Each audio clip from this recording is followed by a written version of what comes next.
नमस्कार मित्रांनो, शनी जयंती 2026 तुम्हाला माहीत आहे का? शनी जयंतीला पिंपळाखाली कणकेचा दिवा का लावतात? जाणून घ्या.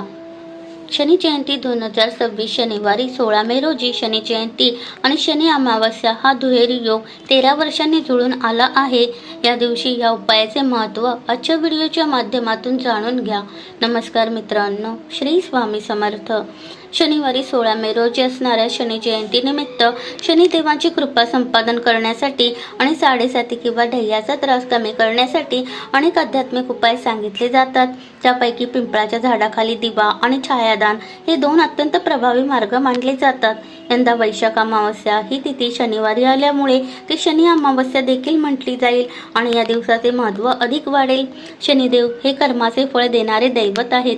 त्यांची कृपा मिळवण्यासाठी केवळ कष्ट करून चालत नाही, तर त्याला शास्त्रोक्त उपायांची जोड देणेही आवश्यक असते. शनी जयंतीच्या शुभ मुहूर्तावर जर तुम्ही या दोन सेवा केल्या तर जीवनातील अनेक अडचणी दूर होऊ शकतात. पिंपळाच्या झाडाखाली कणकेचा दिवा. शास्त्रानुसार पिंपळाच्या झाडावर सर्व देवांचा वास असतो आणि शनिदेवांना हे झाड अत्यंत प्रिय आहे. शनी जयंतीच्या दिवशी सायंकाळी पिंपळाच्या झाडाखाली कणकेच्या म्हणजेच गव्हाच्या पिठाचा दिवा लावावा. या दिव्यात मोहरीचे तेल वापरावे. यामुळे पिंपळाच्या झाडाची पूजा केल्याने पितृदोष आणि शनी दोषातून मुक्ती मिळते. कणकेचा दिवा हा अधिक सात्विक मानला जातो.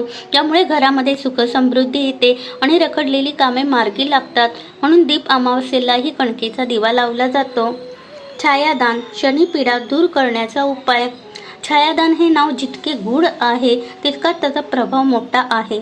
आपल्या शरीरातील नकारात्मक ऊर्जा किंवा ग्रहांची पीडा काढून टाकण्यासाठी हे दान केले जाते. हे दान करण्यासाठी कृती: एका मातीच्या भांड्यामध्ये पूर्ण काठोकाठ पाणी भरा. त्यानंतर त्या पाण्यात स्वतःचे प्रतिबिंब, आपला चेहरा नीट पहा.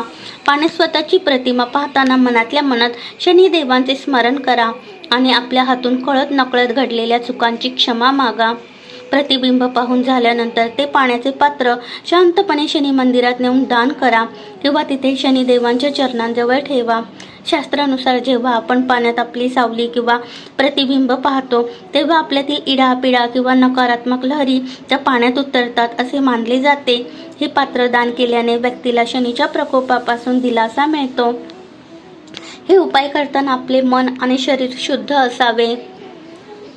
मंत्र: दिवा लावताना ओम शनी शनैश्चराय नमः या मंत्राचा 108 वेळा जप करणे अधिक फलदायी ठरेल. इतरांची मदत करा. शक्य असल्यास शनी जयंतीच्या दिवशी गरजू व्यक्तींना काळे तीळ, छत्री किंवा चांबड्याच्या चप्पल दान करा. शनिदेव अशा सेवांनी लवकर प्रसन्न होतात.